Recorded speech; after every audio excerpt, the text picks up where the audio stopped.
अब क्या बोलें? बोलेंगे तो बोलेगा कि बोलता है। ओके फ्रेंड्स, एक्चुअली ये हर कॉन्फ्रेंस में होता है। जिनको नहीं बोलना चाहिए, जिनको बहुत कम बोलना चाहिए, सेन साहब ने बिल्कुल सही कहा, वो बहुत ज़्यादा बोल जाते हैं। जिनको बोलना चाहिए, मेरे जैसे लोगों को, उनको बेचारों को टाइम नहीं मिलता बोलने का। और उनकी किस्मत में ऐसे चेयरपर्सन मिल जाते हैं, सारे आपको बद्दुआ देंगे जितने स्पीकर हैं। और बहुत अच्छा हो गया कि सुनने वालों ने भी आपको बता दिया कि साहब बोलने दो, इनको बोलने आए हैं ये। Anyway friends, that's jokes apart, let me share with you some of my views, very serious views, because this is a session which is supposed to be the theme of this conference, the trends of higher education today. Why this is the theme? Because it's based on this. You decide what technologies are required. Based on this, you decide how you are going to frame your strategies, devise your plans, develop your policies, and put them in place to match what is required and where the gaps exist. I'll just try to share with you in 1.5 to 2 minutes, first part of my presentation, what is the trend today at different levels. At the level of policy makers, Mantri ji ne aaj subah bata diya, trends are not varying. I mean, they might be varying, but they converge at one point. The trend is that education should be given to all, which is normal. India is itne karodon ki population which is young. You know, you should give knowledge to them, you should educate them.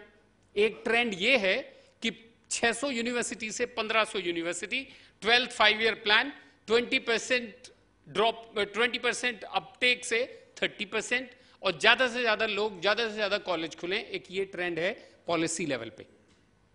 Trend at the teaching level is फटाफट करो जल्दी से। University को बोला गया, university ने क्या, हर यूनिवर्सिटी का प्लान है, including my university, first remark होता है, underlining remark, we maintain our time schedule. None of the university says we maintain our standard to the highest level, no, we maintain our time schedule. Exam time से, evaluation time से, result time से, enrolment time से, सब कुछ time से। मतलब बच्चा 12वीं के बाद कॉलेज में क्या निकला, 4 साल में फट से वो निकल के इंजीनियर बन गया। Time maintenance. Can you imagine? Trend ऐसा है, किसी आईआईटी ग्रेजुएट से पूछिए और उनके रिजल्ट उठा के देखिए। फर्स्ट ईयर में बहुत सारे बच्चे पुअर होते हैं, सेकंड ईयर में कम पुअर होते हैं, और वो स्टूडेंट्स खुद बताते हैं कि पता नहीं थर्ड ईयर और फोर्थ ईयर में कैसे हम ब्रिलियंट हो गए कि सबके फर्स्ट क्लास और सबके अच्छे अच्छे मार्क्स आ रहे हैं। मैं अभी 3 महीने पहले वाइस चांसलर बना, सबसे पहले मैंने ये इवेल्युएट किया भाई हो क्या रहा है यूनिवर्सिटी में, तो देखा कि फर्स्ट ईयर में 50 से 60% बच्चे फेल हो रहे हैं। तो मैंने कहा भाई क्या हुआ यार, 12th तो इतना अच्छा, तो सब लोग पढ़ के आते हैं ट्यूशन करके और ये सब आते हैं।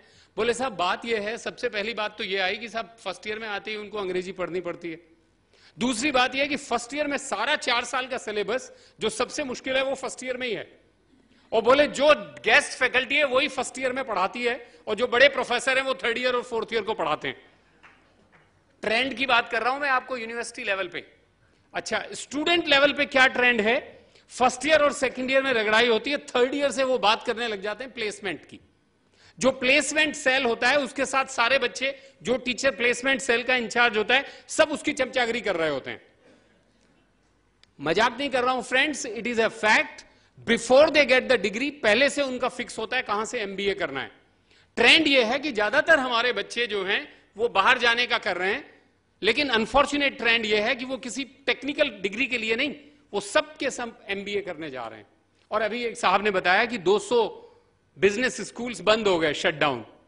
एआईसीटी भी कहती है कि ज्यादा से ज्यादा एमबीए इंस्टीट्यूट्स बंद हो रहे हैं। ये एक ट्रेंड है स्टूडेंट लेवल पे।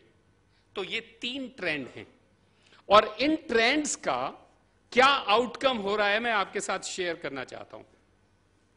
3 लेवल हैं, एक लेवल है एजुकेशन का, दूसरा लेवल है नॉलेज का, और तीसरा लेवल है एक्सपर्टीज का। इन ट्रेंड्स की वजह से हम दूसरे लेवल पर, नॉलेज लेवल पे जा ही नहीं पा रहे हैं। We are stuck at education level. That's why our term is also higher education, not higher knowledge, not higher expertise. And that's why we don't talk of research patents, वो आते ही नहीं। वो सिर्फ प्रधानमंत्री जी जब 1 जनवरी को भाषण देंगे साइंस कांग्रेस में, आप देख लेना, जब अटल बिहारी वाजपेयी जी ने भाषण दिया था साइंस कांग्रेस में, तब भी वही था और आज भी वही है कि हमारी रिसर्च डिग्रीज उस क्वालिटी की नहीं है जिस क्वालिटी की होनी चाहिए, और हमारे पेटेंटिंग उतना नहीं है जिस तरीके का चाइना का है। ये उसका फॉल आउट है, इट्स अ फैक्ट। दूसरा बताता हूं एम्प्लॉयबिलिटी का। एम्प्लॉयबिलिटी के भी 3 लेवल होते हैं। देखिए हम लोगों को इंडिया में क्या बचपन से सिखाया जाता, उत्तम खेती, मध्यम व्यापार और निम्न चाकरी। एम्प्लॉयबिलिटी का हिंदी में मतलब है चाकरी। ओके, उस निम्नतम स्तर के लिए भी हम टेक्निकल यूनिवर्सिटीज और बड़ी बड़ी हायर एजुकेशन करके वो निम्नतम स्तर पर भी नहीं पहुंच पा रहे हैं। सेकेंड लेवल इसका क्या है? सेकेंड लेवल इसका है एक्सिक्यूटर्स। एक तो हो गए चाकरी, एम्प्लॉयड, एक हो गए एक्सिक्यूटर, और थर्ड लेवल हो गया डिजाइनर। डिजाइनर तक हम अभी पहुंच भी नहीं पाए। चाइना 15-20 साल पहले मेड इन चाइना होता था, और आज वो फक्र से कहते हैं made by China.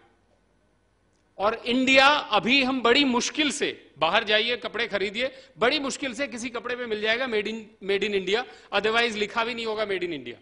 We have not even been able to reach that level of made in India. That is one fall out. Standardisation की बात करते हैं, उसके भी 3 लेवल हैं।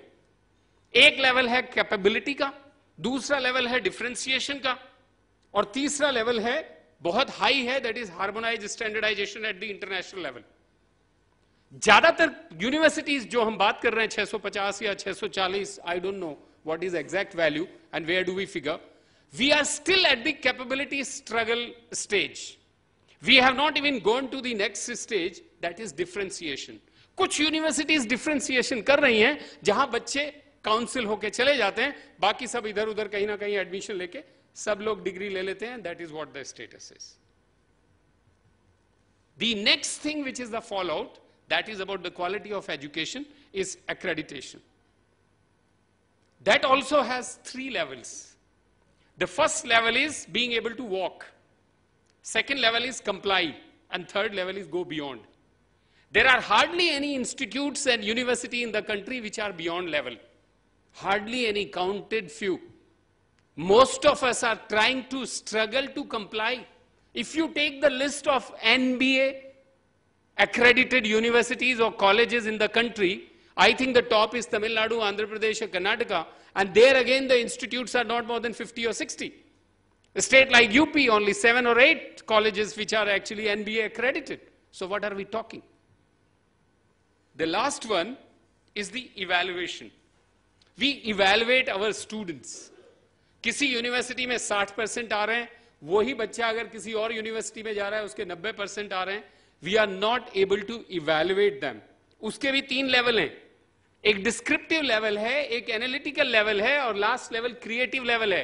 क्रिएटिव तक तो पहुंच ही नहीं पा रहे हैं। क्रिएटिव तक नहीं पहुंचेंगे तो डिजाइनर नहीं पैदा करेंगे, डिजाइनर नहीं पैदा करेंगे तो ग्रोथ ओरिएंटेड और एम्प्लॉयमेंट जनरेटर्स कहां से आएंगे? वेरी गुड, भाई साहब ने बताया कि उदयपुर में वो एंटरप्रेन्योर और वो सब कर रहे हैं, बहुत अच्छा है, लेकिन वो कितना कम और कितना निम्न है ये विचारणीय है। अब लास्ट पार्ट पे आता हूं अपनी प्रेजेंटेशन के, बिकॉज 6 मिनट होने वाले होंगे। आपने लिख दिया पर्ची में? नहीं, आपने पर्ची नहीं लिखा अभी, पर्ची में लिखा नहीं। देखिए ऐसा है कि लास्ट पार्ट पे आ रहा हूं, फिर वाणी को विराम दूंगा, और लास्ट पार्ट है अपॉर्चुनिटी। दोस्तों बात यह है कि अपॉर्चुनिटीज इतनी ट्रेमेंडस हैं हर लेवल पे। अपॉर्चुनिटी स्टूडेंट लेवल पे है, अगर स्टूडेंट्स प्रॉपर ठीक से जगह देखें। आज अच्छी अच्छी यूनिवर्सिटीज में रिसर्च स्कॉलर्स के पद खाली हैं। जब इंडिया से कोई लिखता है स्टूडेंट फेलोशिप के लिए अमेरिका में, तो उसकी चिट्ठी का मैं रूप बताता हूं आपको। I am so and so, my father is so and so, I have passed out from there and my percentage is this, I want to work with you, how much fellowship you will give, and will you be able to pay for my to and fro. और उसी fellowship के लिए जब एक Chinese लिखता है तो वो लिखता है I am so and so, I will be able to do this, I want to learn this, would you give me an opportunity to learn in your lab? Somebody was telling कि ऐसा करेंगे कैसे? ये सब आप बात कर रहे हो, ये बहुत अच्छी है, करेंगे कैसे? And that is my last part sir, 1 minute only. देखिए एजुकेशन के जो आयाम हैं, जो डायमेंशंस और डिग्रीज हैं, वो एक तो है टेक्नोलॉजी लेवल पे, which is a tool which is to assist you. It cannot lead you. It can put you in the leadership position, but it will always be your assistant. Whether you go to villages to put people like HP, TCS, all these companies which are taking their technology to masses, technology can only play a tool. The leadership role has to come from the human factor, and that is from the teacher.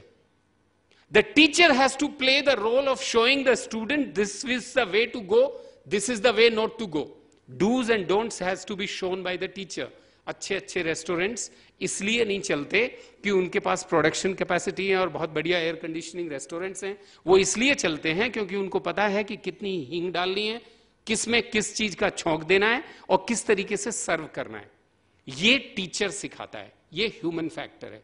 और human factor में संस्कृति आती है, संस्कार आते हैं. Human factor में देश की मर्यादा आती है, जहां मर्यादाएं, संस्कृति, संस्कार, इन सब का पुट होके जो ह्यूमन फैक्टर टीचर से मिलता है, उससे प्रॉपर एजुकेशन होती है.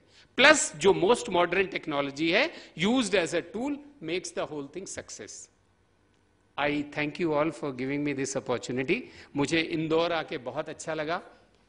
सबसे अच्छी बात यह थी कि एयरपोर्ट से यहां तक आते हुए जो सड़क थी, उसके बीच में जो सड़क का जो डिवाइडर है, अब आप जाएंगे तो देखिएगा, उसमें बहुत अच्छे कचनार के पेड़ लगे हैं.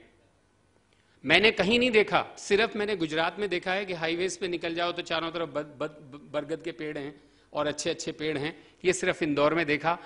अगर ऐसा सब लोग करने लगे, अगर हमारे सिविल इंजीनियर्स रोड्स को डिजाइन करने में बेसिक कॉन्सेप्ट संस्कृति के लेने लगे, पेड़ अगर सड़क पे होगा तो सड़क की लाइफ बढ़ेगी. ये अगर सिविल इंजीनियर्स को पढ़ा दिया जाए, अगर केमिकल इंजीनियर्स को पढ़ा दिया जाए कि अगर पेड़ साइड में होंगे तो जो उनका थर्मल एक्सपेंशन है रोड का और जो हीट एनर्जी लॉस है, फ्यूल एफिशिएंसी है, वो बेटर होगी, तो बहुत अच्छे इंजीनियर्स पैदा होंगे, देश तरक्की करेगा, आगे बढ़ेगा. और हमें ऐसे बहुत अच्छे अच्छे चेयरपर्सन्स मिलेंगे जो टाइम का बड़ा पाबंद रखें, और ऐसे ऐसे ऑर्गेनाइजर